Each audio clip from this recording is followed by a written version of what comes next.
Mind Blow's back! I used to watch Mind Blow all the time when they were a thing, and I loved it. They were amazing, super interesting, fast-paced. It was just perfect. And they're back! They brought Mind Blow back. Let's watch it. Nanoscale hunter-killer robots powered by light are here. Finally! We're all very aware of the dangers of disease-causing microbes. How are they powered by light? That part doesn't make sense to me. The problem is, when we fight them, they fight back. Bacteria, for example, have developed resistance to every traditional antibiotic. Yeah, and that's something that we learned about, right, in our immune system videos with Kurzgesagt. We learned a lot about that, about how your immune system fights back and how it can damage you just as much as it can damage the infection or the bacteria or the virus or whatever in your body. It can hurt you too, because a lot of times it just indiscriminately attacks. And we also previously learned from some Kurzgesagt videos that antibiotics are becoming less and less effective because we keep breeding immunity to it in viruses by overusing antibiotics. The more we use them, the more the viruses can, of course, evolve and adapt and become immune to it. And we're doing that on huge scales, especially with farm animals, because we breed and kill so many a year, and we have to give them antibiotics to have a chance of surviving, because we cramp them together in these little spaces and then wonder why they get sick. So we give them antibiotics. We're just pumping them with it, man. And diseases come and they get super, and that's why a lot of our crazy diseases come from animals. Everything's okay. But a team at Rice University has created an incredible new weapon. Tiny machines that spin at 2 million times a second, drilling into bacterial walls, literally ripping them apart. How does it know to target just the bacteria and not other cells? Their energy from blue light at a wavelength of 405 nanometers, so they're effective anywhere you can shine that light. How does that make sense? How do you shine that light anywhere useful? I think I'm missing something here. Researchers say they'll be especially effective in treating burn victims whose infections are usually near the surface of the skin. And they're working. That makes a lot of sense. That does make a lot of sense for treating surface level things. Okay, got it. Working on nanobots that can go deeper into the body, run on infrared light, and even destroy fat cells. Infrared? How are you powering this? How are you making it run on infrared light? I actually have no idea how they would do that. But that's huge. So watch out, bacteria. We've got tiny Terminators. They're coming for you.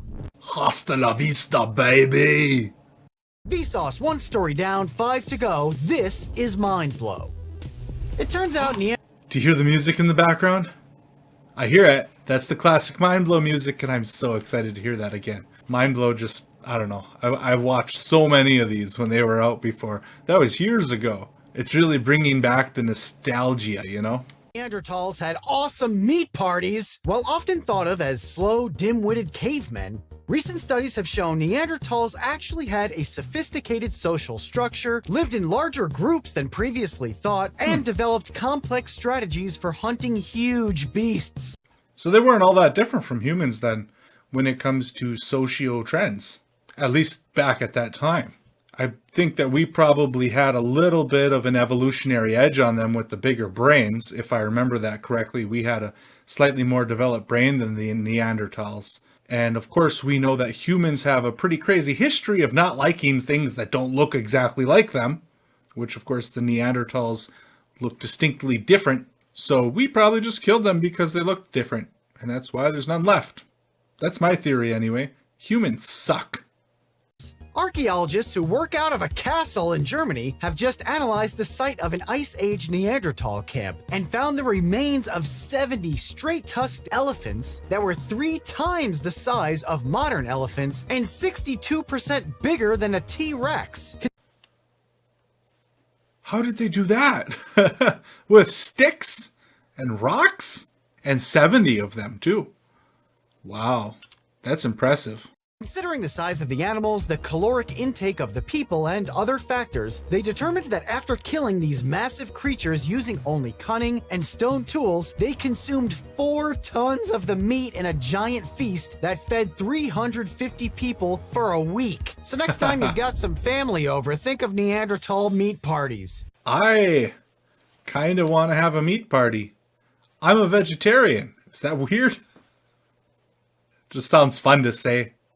Say hello to 3D printing with holographic sound. If you've got a 3D printer, you might know that while they're really cool, they can sometimes be slow. But Yeah. what if you could press a button and instantly print an object or a body part? Acoustic waves exert forces when they hit solid objects, and by manipulating a series of holographic ultrasound fields, scientists at the Max Planck Institute in Germany were able to finely tune the force landscape, creating 3D printed materials in one shot. It's especially effective at manipulating biological material, including living cells, and the process could revolutionize construction techniques, ultrasound therapy, and more importantly, tissue engineering. One day, you may have a vat-grown organ created instantly using holographic sound.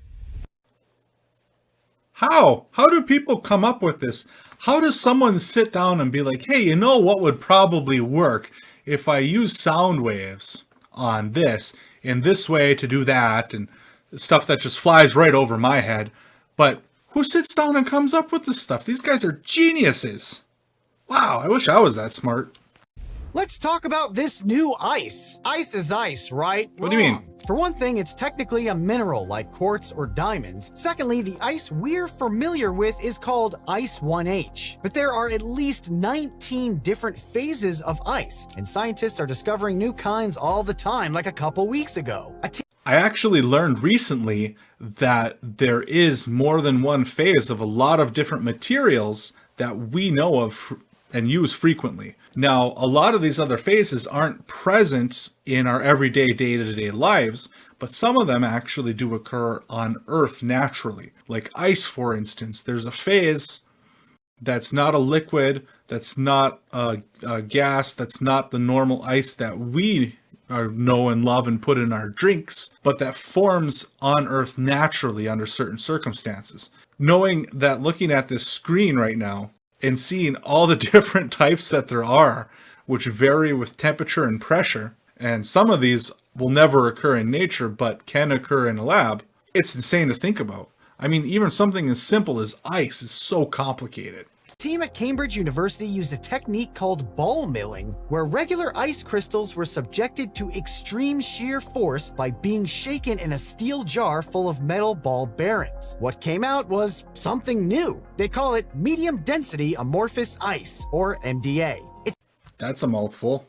It's the first form of ice known to have the same density as liquid water. So you know how ice cubes float in a soda? This won't. Even weirder, when MDA recrystallizes back into ordinary ice, it releases a tremendous amount of heat. It's so strange, the discovery questions are very understanding of the nature of liquid water. But It has the same density as liquid water, and it releases heat when it turns back to normal ice? What? unfortunately, you can't whip this revolutionary new ice up in your freezer. To create it, you first have to freeze the jar and metal balls in liquid nitrogen at negative 196 degrees Celsius. That's cold. That is very cold. And I'm not trusted with liquid nitrogen. Here's a fungi that just might boost your brain. Neuroscientists at the Queensland Brain Institute in Australia have extracted biologically new compounds from the lion's mane mushroom. When tested in mice, the substances doubled axial length in brain cells, led to significantly enhanced memory and improved cognitive performance. So I actually have a terrible memory.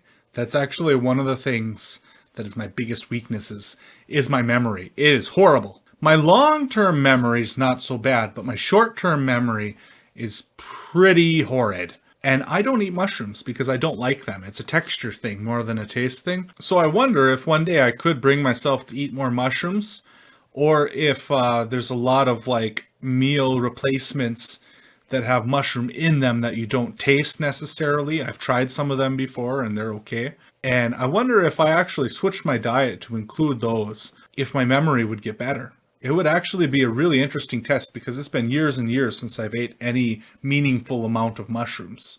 So if I suddenly switched my diet up like that over, say, a few months and my memory got better, that might be something I try. They work by greatly increasing the size of cellular growth cones, which help brain cells sense their environment and build connections to other nearby neurons. According to the team, the compound could revolutionize treatments for Alzheimer's and other neurodegenerative diseases. Wow. Humans are not mice, though, so don't start guzzling this stuff thinking you'll be a galaxy brain right That's very true. Just because it worked with mice doesn't mean it's going to work with humans. We can hope. away. The solar system is glowing, and no one knows why. The sun?